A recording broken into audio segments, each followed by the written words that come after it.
What's going on, everybody? Welcome back to another video. Today we're going to be talking about scarification. As you can see by the title of this video, we're going to get into why I chose to get scarification instead of tattoos first. Now, that doesn't mean that I'm not going to get any tattoos ever. I probably will for different other types of things that I want to do with tattoos. But anyways, I started off with scarification. I'm probably going to do a little more of that too in the future. But anyways, before I get to my why necessarily, I'm just going to go over the history of scarification really quick. And so scarification has been a part of human art and body art since really the beginning of humanity. We have evidence of humans doing this as far as, hundreds of thousands of years ago. And essentially, in terms of conceptualizing it into cultures and regions that we understand today, this practice is very common in a lot of African cultures, a lot of Turkic steppe cultures like the Huns, the Finno-Ugrics, and of course also in regions of Central America. Scarification was also practiced among the Maya and the Olmecs. And so scarification is a very unique form of body art. Not that many places still practice it nor continue to do it. And part of the reason why I wanted to do it is because I am very proud of my heritage. As you know, this is what this channel is really all about. So, given that I have done a lot of research into where I come from and all the different groups of people I'm related to. And of course, a portion of that for me is from West Africa. And so that's where I took the initial inspiration for getting scarification in the first place. Now, I will say before I continue on my list of my why, I will say that as a warning, don't do this without competent people around you, without any supervision, without nobody there. You need somebody there. You shouldn't do it on your own.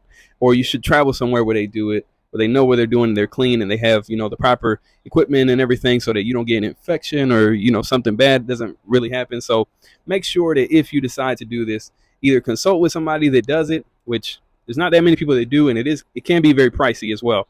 In my case, I did it for free because I had people around me that I trusted in doing it, and they were able to deliver that for me. They were able to provide that service for me, thankfully, for free and with proper care.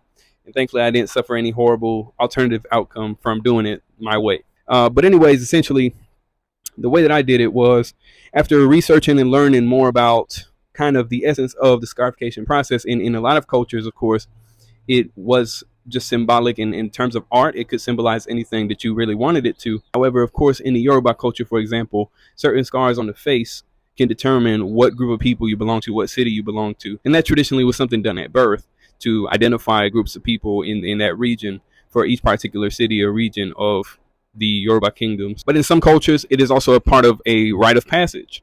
As we know, in certain cultures in East Africa, some of the more remote areas of East Africa where they could do it, is very much a rite of passage in which you were to get these marks on you, and you're not supposed to show any sign of pain or really let out any noise really while it's happening. And so when I learned about that, I decided to incorporate that into when I received them. I had some traditional music playing in the background.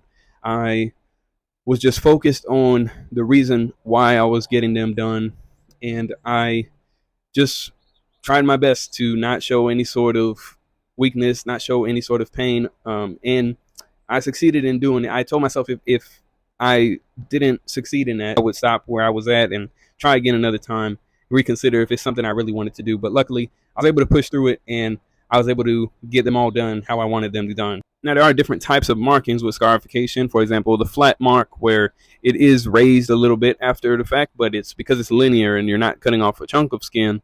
It just leaves a linear, small, uplifted skin there that kind of leaves that mark. And then you have the colloid, which is more so when the skin is lifted and then cut off. That creates like a bubble form. And you see this a lot in the Melanesian and the Australasian cultures. In the Aboriginal communities in the Papua New Guineas, you see this raised colloid crocodile style scarification done.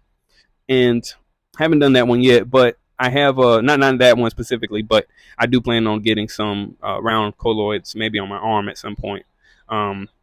But yeah, nonetheless, all the ones I have right now are just flat marks. They tend to show out more in the summertime because obviously my melanin activates and they're more visible when you're darker. So yeah, right now they're pretty visible, I would say. So without further ado, I'll go ahead and show y'all. I'll go show you what you came here for. I'm joking, by the way. But as you can see, I have markings on my chest. Yeah. And then the more visible one, sorry, I have acne a little bit on my chest, but yeah, you see, I have 22. I have 22 marks on my chest because that's the age in which I got them done, and that's also pretty much the age where I really decided to dive into understanding my ancestors and learning about their culture and their practices and all that. So that's really when I decided to take this leap of faith and get these scarification marks done.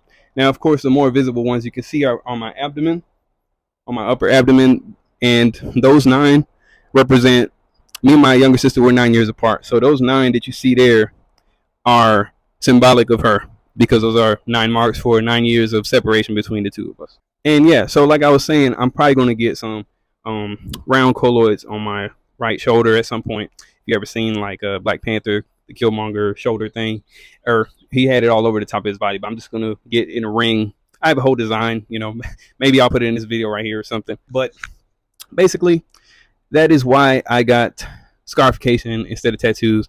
Not only was it more affordable in my case, but it was also something very special to me, something that connected me to my ancestors. And it's something that I'm very proud about. It was a very interesting experience to go through, and I'm very proud that I was able to go through it. Of course, I had certain things going on in my life at the time. It kind of made it easier because I was already, dealing with a lot. And so this process helped me kind of deal with that. And it's a constant reminder of just persevering and pushing through difficulty, pushing through pain, because I already have done it, and in one of the most painful processes that someone can do, which I'll go ahead and describe the process here real quick. But essentially, what I had to do in my case is a very hot scalpel. First of all, my skin was cleaned, with purifications and alcohol and all of that stuff. And the blade was cleaned after every cut. But the scalpel was heated up till it was red hot, and then it just straight into the skin. Now, these ones right here in my sternum are probably the most painful ones. There's a lot of nerve endings there, I guess you could say. So those are pretty painful. Also, the ones here, because of the fat. Also nerves, along the ribs and stuff. That was also painful. But the ones on my chest, they were more superficial pain. It wasn't excruciating. But anyways, I appreciate you guys for watching. Let me know what you think in the comments. Let me know if you were considering getting scarification done and why. For me, it's not really, no disrespect to any of those people, but I'm saying, I know there's a lot of like weird hippie stuff, and I'm not dissing on hippies, but just saying there's a lot of people that might do it for non-cultural reasons or whatever reasons. I don't get that necessarily. If you want to do it, cool, but I feel like it kind of hits a little more when you do it with the intention of that reconnection process and that admiration for the process itself. And like I said, I know it's not exclusive to just Africa, but like I said, again, it is something that really only certain cultures have continued to do ever since, way back in the day, from hundreds of thousands of years ago to now. Very few cultures still partake in something like this. So I'd be very interested to hear your reasoning behind why you decided to get them or why you decide you want to get them. But anyways, that's my story, and I hope you guys learned something. Make sure to like, comment, subscribe, all that good stuff. I'll catch you guys on the next one. Keep tapping into your roots. Ashe.